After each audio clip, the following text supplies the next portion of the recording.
Now, the Anthony Albanese Labor government has been good on foreign policy, much better than we expected. I've talked about that before. They're strong on China, strong on the alliance. They're doubling down on AUKUS and the nuclear subs deal. Tick, tick, tick. Great.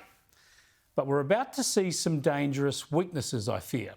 The Sydney Morning Herald reported this week that the Albanese government is weighing up whether to make a dramatic break with the United States and sign an anti-nuclear weapons treaty that would aggravate Washington and launch a new era in Australian security policy. This is about the UN Treaty on the Prohibition of Nuclear Weapons, which came into effect in January 2021 and outlaws the development, testing, possession and use of nuclear weapons. Sounds wonderful, doesn't it? But not surprisingly, none of the world's nuclear powers has adopted it. Neither has Australia, at least until now, and for very good reason. Nuclear deterrent actually also helps deter the use of nuclear weapons against Australia. So we benefit from the American nuclear weapons arsenal. But guess who successfully moved the motion for Labor to support this treaty at the party's national conference back in 2018? Nuclear weapons are the most destructive, inhumane and indiscriminate weapons ever created.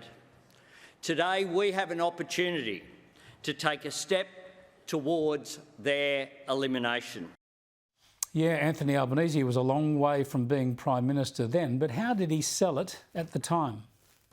Others have raised concern that somehow this would interfere with our relations with the United States. Not true. Not true? As the Sydney Morning Herald noted, the US strongly opposes the treaty and has previously urged friendly nations not to support it, on the grounds it would undermine peace and security. Seeking to ban nuclear weapons through a treaty that does not include any of the countries that actually possess nuclear weapons is not likely to produce any results, said the Secretary of State Antony Blinken. It's not just utopian aspirations here. Signing this treaty would present great risks. Here's Albanese again back in 2018. Gareth Evans, one of Labor's great foreign ministers, spoke just a couple of weeks ago at the Tom Uren lecture that I host in my electorate.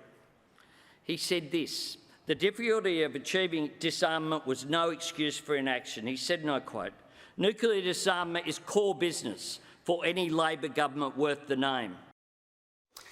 You know what else Gareth Evans said at the time?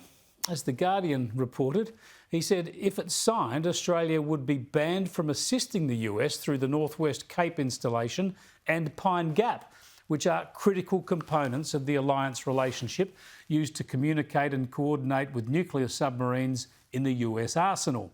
As much as I would love to stop supporting in neon lights the treaty, it's just not a realistic position for Australia to be supporting it, he said. Wise words then from the former Foreign Minister Evans.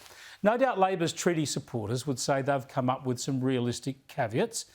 Albanese's statement at the time with the now Foreign Minister Penny Wong said they'd committed to signing and ratifying the treaty after taking account of the need for effective verification and enforcement, inter-reaction with nuclear non-proliferation treaty and achieving universal support.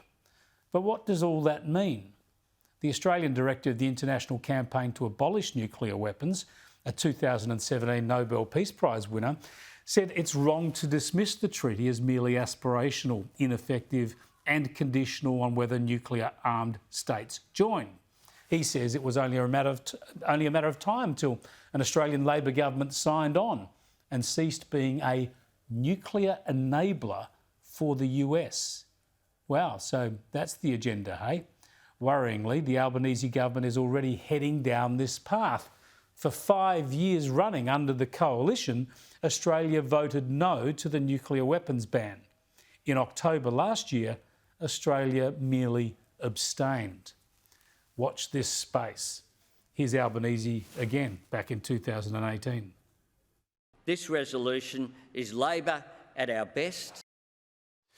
Or perhaps this is Labor at its most naive and most risky.